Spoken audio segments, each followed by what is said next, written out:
All right, I just want to welcome everybody to this recording, aka video.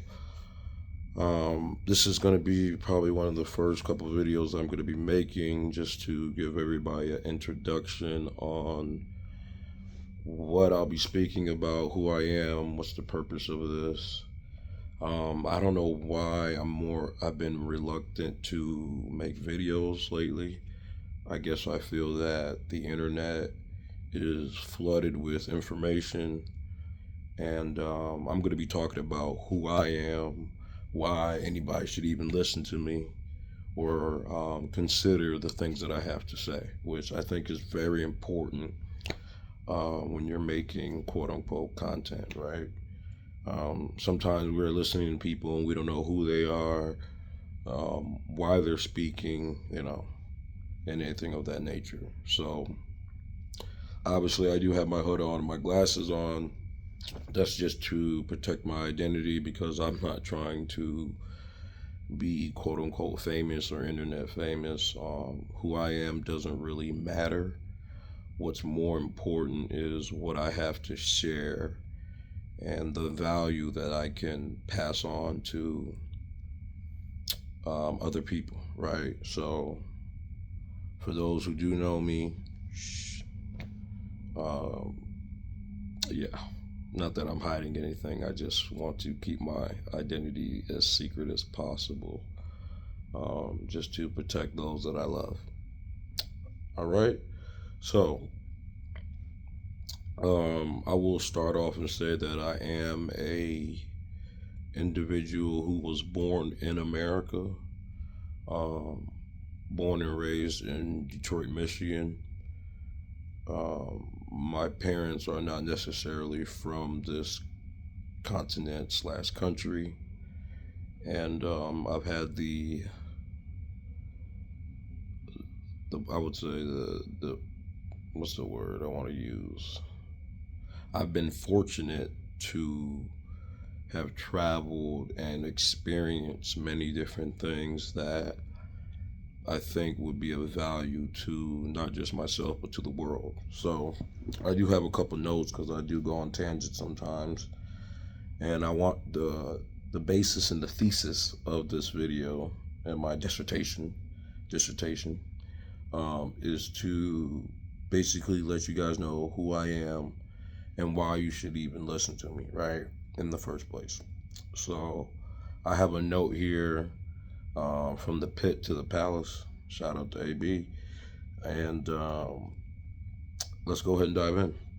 So, um, when I was young, I would say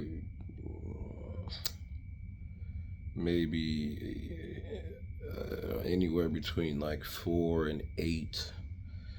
I started viewing life differently from my other siblings and other people around me. Um, I would say that I naturally had a connection to what we refer to as God. I like to refer to this being, as the prime creator and also the architect of the universe, right? So if I say creator or prime creator or architect, understand I am referring to the being that created everything, including every cell, every tree, every microorganism, anything that you see outside that was not made or tampered by man, right? So when you look into the sky, you see the clouds. When you see the sun, the stars, the moon, plants, you got to understand that these things were created by some higher intelligent being. It was not no random coincidence. It did not. It didn't just happen for no reason. There was some higher intelligence who created everything. Point blank. Period. Okay, let's get that established right away. Okay, so as I was young, I found myself praying. I grew up in a Christian home, so how they interpret things was through the Christianity version of life, right? And I found myself praying. I found myself trying to be the best person that I could be, go to sleep early, wake up early, be respectful, be kind to others, this and that, right? So, throughout my journey as I grew, I got into sports. And I didn't really care for school, but I had to do it, so I did it. But I fell in love with sports and the competition of sports, and I played a lot of soccer and I played a lot of basketball. I would say like things started to change when I got to the age of 15, 16, when I quickly realized like, okay, sports, education, these things are part of my life, but the most important thing is this thing called money. Because I realize everybody's working for money. Everybody, when they wake up, they're going to a job or they're going to go run a business, right? And it was a very apparent to me that people put their energy into this money. They use this money to live. So I was like, okay, if that's the case, I need to master this money thing. ASAP Rocky, right? So um, I dropped out of sports at that moment and I started to network and associate myself with people who had more money and also had the same type of mindset. Nowadays, we call these people hustlers, whatever, people who are just focused on money. One of my particular friends, he was not from Michigan, he came from the East Coast. And we got together and I told him what I'm trying to do, and he kind of put me on. So from there on, my life kind of changed because once I started getting what this individual gave me, um, and I started providing it to those who wanted it, keyword wanted it, did not persuade or force anybody to partake. And by the way, it's nothing crazy. I'm not gonna say what it is, but definitely it's nothing crazy if you know me. It's nothing crazy. I would say that the most people in the world have probably tried what I'm talking about, and they probably still use it to this day. So, um, at that moment, I also started smoking. Um, what I'm speaking of, and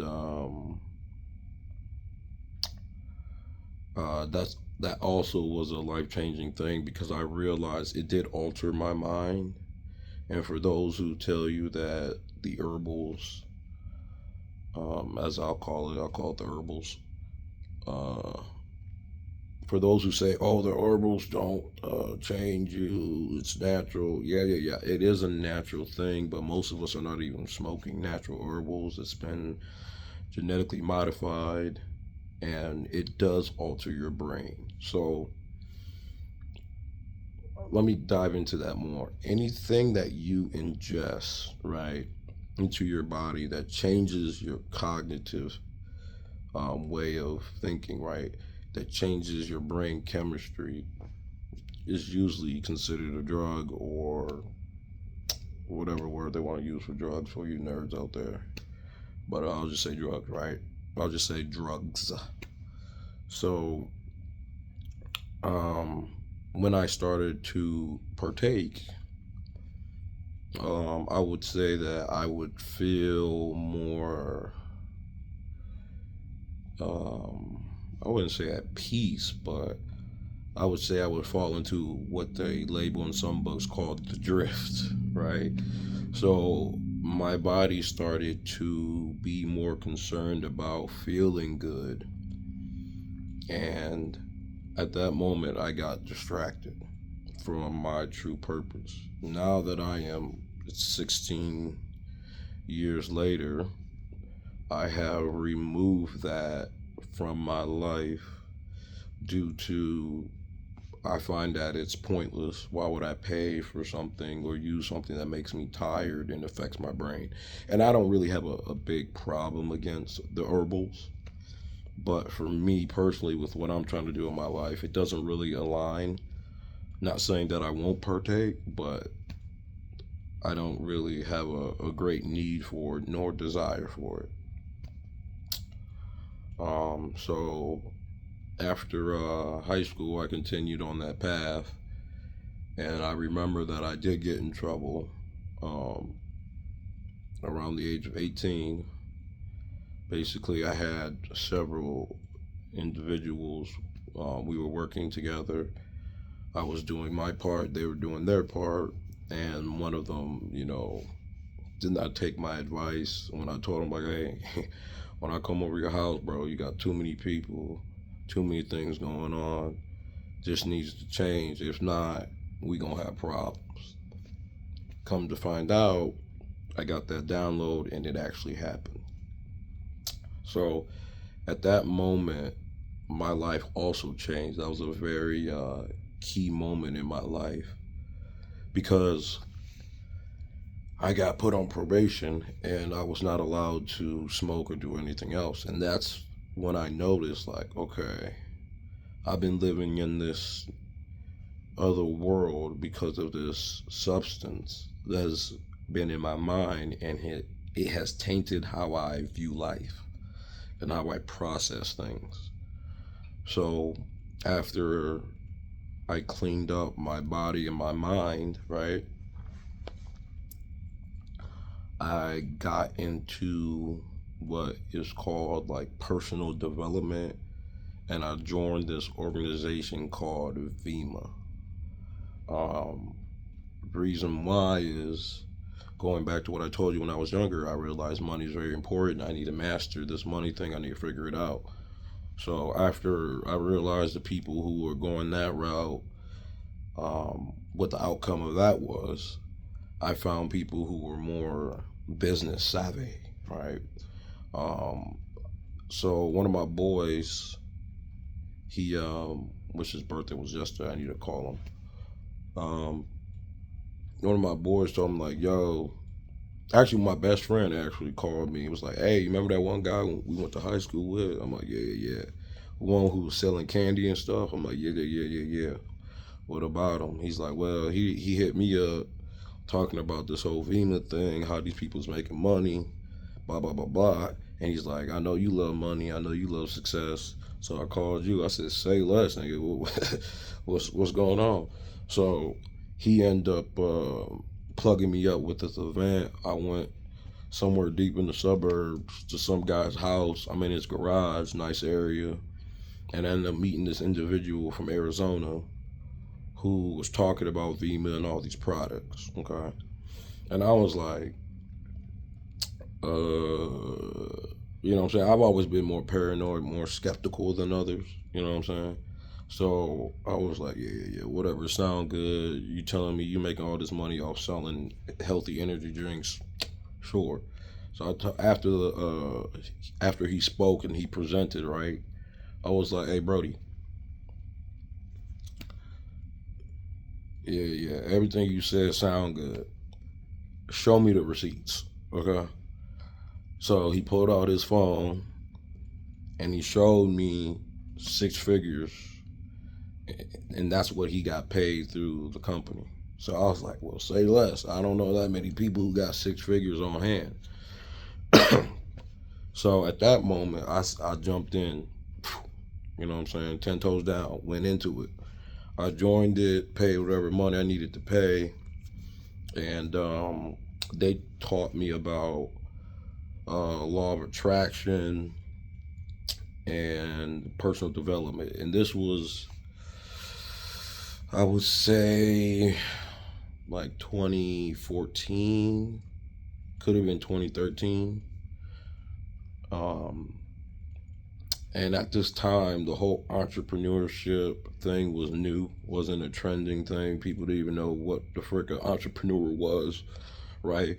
People, when they thought about businesses or money, they only thought about working, getting a good paying job. There wasn't the average people like us, right? average Joe who was in the business world, right?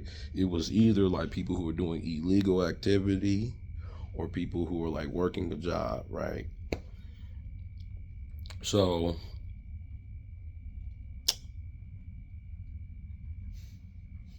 I started reading books, right? I remember Think and Grow Rich was one of the first books that I read. And then I read Asking It Is Given, which I really enjoyed that book. I also read How to Win and Influence People. Um, and then also they put me hip to this guy named Kevin Trudeau. Okay. So I guess this Kevin Trudeau guy explained to me that, hey, the world is ran by secret societies and there's a whole nother way of living and thinking. And deep down inside, I always knew this because I'm like, there are some people who are working every day and they own nothing and have nothing and they seem to be slaves to me, right? And then there's other people, Bill Gates at the time, Warren Buffett, all other billionaires was out there. Larry Page, Sergey, all them guys from Google, um, the guy who runs Oracle. So I knew there were some people who had billions. So I'm like, well, how do these guys have billions? And then all it was, we over here fighting for crumbs, right? These people make what we make in a year or in 10 years in days and months. Okay? So he explains that he was a part of a secret society. This is what he says. And I'm not calling him a liar now. I'm just saying that this is from him. I haven't verified it. And that's a very important thing. A lot of people will hear things and then they will automatically believe it. And if you ever lived the street life or you ever lived the the path not commonly walked, you will know that if you live like that, think like that, you ain't gonna survive. You need to verify and make sure everything check out. That would be wise, right? So he said, back to what I was saying. I digress. He said basically, these secret societies run the world. I'm part of this secret society called the Brotherhood. And he made a course called Your Wish is Your Command. Okay. And everybody in Vima was high off this guy, Kevin Trudeau. They swore by him, they all listened to him. And so I listened to him, and naturally, something in me was like, this is good. Let's keep going, right? So I end up basically devouring all his content that I could find, which it was on YouTube. Okay, there was like maybe 12, 13 videos that are probably an hour to hour and a half long. And I remember at the time, like I downloaded these videos so I didn't have to keep going on the internet listening to them. And I listened to all these videos, no cap, like I would say at least 20 times. I really think I probably listened to it 50 times.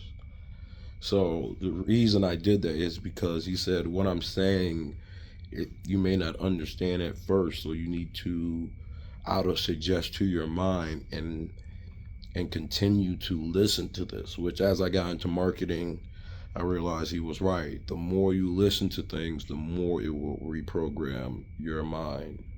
Okay, so I did that, and he taught many principles. I'll go into some of them just to give you some context, but one of them was your teachability index, okay, which basically means like how willing is a person willing to, one, take in new information, and then two, to apply it, okay, and make changes in their life.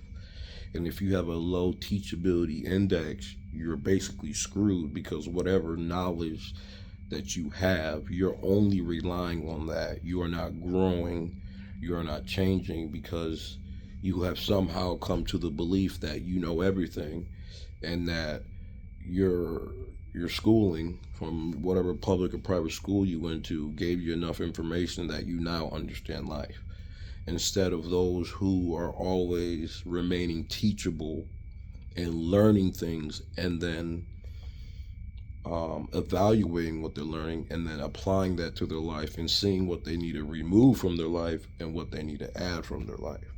And that was very powerful for me. So um, at that stage in my life, I probably was super into like Kevin Trudeau and the whole law of attraction for like since I was like 18 to basically now, but I was really obsessed with that stuff till about the age of 25. Um, After I got into Vima, I did have some success, but I realized it was harder than what they mentioned. And basically, you're supposed to reach out to your friends and family and get them to spend $200-300 a month on energy drinks, which is, now that I look at it, it's kind of crazy. And also, I noticed that people don't like when you don't have a relationship with them and then you just want to sell them stuff. And I got out of Vima a couple years after. I actually drove to Arizona with a whole bunch of Vima people. We went to a conference. We listened to Bob Proctor, Les Brown. Wait, I'm not sure if Bob Proctor was there, but I know Les Brown was there for sure. And we listened to a whole bunch of speakers, the owner of the company. There was, a lot of people there, thousands. And I ended up meeting some very successful guys in Vima that were from my state of Michigan, which was amazing. And these individuals were different to me, like, not only by the material possessions that they had and the finances that they had, but also the type of individuals they were, right? People were gravitated towards them, right? And yeah, some of them may have worked hard to get where they're at. Some of them may have just gotten early. Some of them may have been put on, right? Because that's another thing I'm going to tell people about. A lot of people who have success, they were put on. This whole narrative of just, working hard, you'll get there, that is part of it. But there's also a part of it of luck and being positioned right. So if you ever read the book by Malcolm Gladwell, I think it's called Outliers, it'll explain that. Okay, so I digress.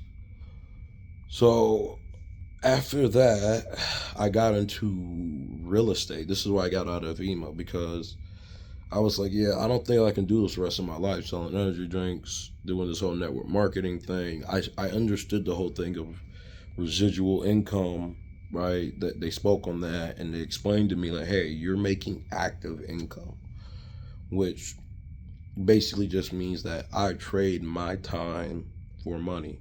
And they demonize that as if it's the worst thing, and that you should just go for residual income. So when I understood that, I was like, okay, yeah, I don't want to keep trading my time for money. I'm gonna go for residual income. I'm gonna master this residual income so I don't have to work all the time and be a slave to, other people and always have to work, right? So I got into real estate. I lived across from Keller Williams, and so I decided to go to that office, and they actually paid for my real estate license. And I was 19 or 20 when I did this, and I was still like kind of in Vima, but not really pushing it and calling people, bothering them, telling them to buy $200-300 worth of energy drinks a month. So 1920, I go get my real estate license. Pretty sure I was 19, and I end up passing my state test to get my license, and I got into real estate. And I told everybody like, hey, I don't really care about being. I only became a real estate agent because I want to make sure I'm following the laws, and that I don't break the laws, that I know what I'm doing. So that really did help me because I understood what purchase agreements were, what disclosures were, how to run comps, comparable properties, how to evaluate properties, what a good deal, what a bad deal was. So I told everybody, hey, I'm gonna be like Jeff Glover. I'm gonna be like this guy, that guy. I'm gonna make a lot of money, and people believed me. Right? I can be very persuasive sometimes, and and I told him like I'm an investor, even though I didn't own anything. But I told him that's what I'm going for. So this is crazy thing. My boy that I originally told you about, who plugged me in back when I was in high school, he ended up dating this chick who, if you're from Michigan, her family like is from like Grosse Pointe. So if you heard about Grosse Pointe, it's one of the richest cities, not only in Michigan but in the United States. So he tells me like, hey bro, like I know you like money and business. I think you'd be good at this. I'm dating this chick. Her mom is basically, um, her mom is basically like a big real estate agent. She make a lot of money. She got a two big old stupid houses. And I said, say less. So while I'm at that Keller Williams, I asked like, hey, I want her to be my mentor, right? Which is basically the person that teaches you um, real estate, and then you're technically just like in network marketing, VEMA, right? You're in their downline. So in network marketing, I'll explain what network marketing is. Network marketing is when a company pays you to refer others to their product or service, and depending on when you get in, and anybody below you, you get a percentage of their sales, right? And Keller Williams also was doing the same thing, right, through this mentor program. So I signed up for that, and this lady taught me a lot about business, and she dressed very well. She looked, um, it doesn't matter how she looked, but she dressed very well, right? And she was very organized, and I could tell she was very serious, okay? So I followed her, and one day she's doing a deal, and she's like, "Oh, Chris, sovereignty." Shoot, I almost said my name. Which I probably will slip up and say that, but it is what it is. So she was like, "Oh, sovereignty, um, I know you want to do this whole investing thing. I found this property for you." I said, "Well, say less." And she did a deal with me, and it was a land contract. So at the time, I had a couple deals in the pipeline. Like I was getting to the office early, like 9 o'clock, 8 o'clock, 10 o'clock. Sometimes I was going there, studying all this stuff, watching every video on YouTube I could about real estate, reading any book I could about real estate. I got like real obsessed with it. Okay, which I thought at first that was an issue, but it's actually a blessing. So, um, I end up doing that, and I'm like, bro, this ain't working. Like, you guys got me calling people. I'm calling people at 9, 10 in the morning, 11 in the morning. They don't want to talk about selling their house. They're dropping their kids off. They're eating breakfast. They're doing this, that, and the third. And I'm like, well, what are you guys doing to get all these leads? Because y'all seem like y'all busy. Y'all doing multiple showings. You guys are closing deals. What are y'all doing? And I don't know if it was a lady that trained me or somebody else, but they were like, yeah, we buy leads from Zillow and Realtor.com and this and that. And I said, oh, now you tell me. So y'all got me in here calling all these leads, doing goofy work, and y'all over here using your money, your currency, to accelerate this process and find people who are motivated sellers or motivated buyers. So I ended up buying leads. I signed up with Zillow. I paid like $200-300 a month for a plan to get a certain amount of leads. They put me on the Zillow website to get leads from people, right? And let me tell you, that shit worked. You know what I'm saying? So that's another thing. When I say the power of money is a great tool. It ain't everything, but it's something, right? I tell people money's like air and water, okay? It's not that important, but you need it to live, okay? Um, so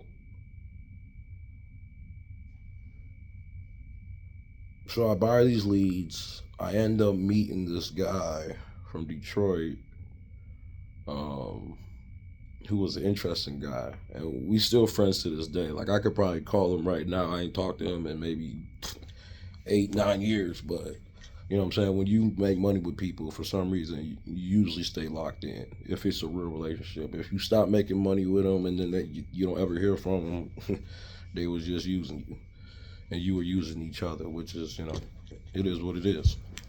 So I met this individual. He had a whole bunch of houses, and he wanted to basically sell them. He didn't want to be a landlord anymore. So I ended up doing some deals with him. I sold some of his properties because basically he's like, get rid of these houses for me. And I sold some of them, and then I made some money off of it. And I also heard about what they call wholesaling, okay, which is basically it's something that people do in business in general. It's not just in real estate, which I didn't know that at the time. Wholesaling is basically when someone has a product or service, I would say, and you know that it has value, and then you kind of sell that contract or the permission to sell that product to someone else. So in this instance, like I had the right to sell his property because I gave him a purchase agreement to buy his property. For example, let's say 50,000. Okay, but the real true value of it is 55 or 60, 70 or whatever the case is, right? So I ended up wholesaling that property and I listed some of his properties and I ended up somehow having around like $5,000. Now, this was around like 2014, 2015, and I was also working a job at this time. So I was pretty sure I was delivering pizzas. I was working at a restaurant, and then I started delivering pizzas. So like I was saving some of my money. Wasn't a great saver, but yeah, I saved some of my money. But really, these real estate deals gave me like a big nest egg to kind of kick off my real estate career. Okay, so I went to the lady and said, "Hey, I got the down payment to do this land contract." So I took basically all the money I made off some deals, which was like 5,000. And actually, I also found a guy who wanted to buy a house, and I helped him buy a house, and I combined the money from my wholesaling and buying a house to do this land contract. So I gave the lady, I said, "Hey, let's do this deal." I ended up giving her 5,000. It might have been a little bit above 5,000, and I basically was in a contract to pay. I think it was 500 or 800 a month or something like that to buy the house. So the 5,000 was put down, and then I had to pay off the remaining of the balance, which I'm pretty sure was close to like 20,000. So from reading all these investment books and real estate books, I knew that I could put a tenant in the house to pay off that amount. So I got the house. It was in Detroit on the east side, the best side, and um, it was near like French Road for those who know where that's at. And I got it, And at the time, my older sister, who wasn't really in my life too much as I got older, when I was younger, she was in my life, but she ended up moving to the west side. And just talking shit. She ended up moving to the west side, right? And she brought her boyfriend at the time, which is now her husband, over my house. Okay, because I was living with my folks. And this guy was like, "Yeah, I'm into real estate investing. I go to these meetings. Me and my people, we bought this Rich Dad Poor Dad course. They spent a lot of money on it, and like a group of them all got together and they were studying, looking for deals. And I don't even think these people did any deals at first. They might have, I'm not sure, but that doesn't really matter. But um, I noticed that, hey, I needed his assistance because I know that I was good at my skill set was like the talking, the networking, um, doing deals, things like that. Just from my previous experience, from what I was doing when I was in high school, I got pretty good at talking to people, making deals with them. And so I was like, hey, I'm gonna do that, which is what I know. Which I could have learned the whole contracting thing too, like the whole fixing houses, because he was a contractor. Okay, he knew how to do multiple things, but his bread and butter was painting. Okay, so I was like, well, if you know how to do that, I'll do what I do. And he was like, you're a real estate agent? I said, yes, sir. So we needed each other. So we end up, kind of becoming business partners. And I told him, like, here's what I'm going to do. Another thing that I learned from my previous experience is I said, hey, we're going to go 50-50 on this property. I already own it, have the right to it, right? I need your help to fix it because when you buy a house, most of the time, if you're an investor, you're going to need to put in money, okay, into that property to fix it up, rehab it, right? And that probably was going to cost me, I know, more than my down payment, probably like 10,000 plus, which I did not have that. So either it was try to do it by myself, try to bust my butt to pause to get this $10,000. And to me, time is valuable, so I was like, I ain't got time for that. I'd rather split the pie, keep it moving. That's another thing I learned from my previous experience in business. So we went 50-50. He fixed it up, okay? And we end up renting it out like maybe 2-3 months later. And I got basically just a little over the amount of money I needed to pay my payment. Which now that I think about it, it wasn't no 800. I think it was like 500-600. So I was probably cash flowing a few $100s, which at the time was just cool to get residual income because now instead of selling healthy energy drinks and making an extra 20, 30, $40 per person I signed up, now I was making over 100, 200, right? $300. And that turned me on. I'm like, pause. That turned me on to, okay, this whole investing real estate thing, probably, I could probably make this thing work. You know what I'm saying? So I end up, and I'm probably have to do like part one and part two of this because, I like to go into detail because I feel like a lot of people be, you know what I'm saying? And I don't give the whole truth. I'm trying to give you guys the rawest truth I can possible. Because truth is real power. So I end up doing some other deals, bought a couple more houses, stayed in real estate, started doing a couple more deals in real estate, basically helping people buy and sell houses. And long story short, I got to um, 8 houses, and I do have receipts. I got a spreadsheet of all this, and I also flipped um, houses because he was a contractor and he wanted to get into flipping houses, and we needed more money, so we flipped some houses. And he basically wanted to marry my sister, and they got married, and my sister wanted to move, and basically, he was running his own painting business. He was making a lot of money doing that. He still is making a lot of money doing that.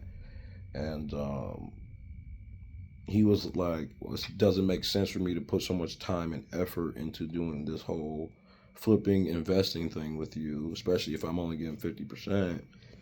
And he's like, I'm making a lot more in my painting business. And I did understand that, right? So this is also when my life changed. So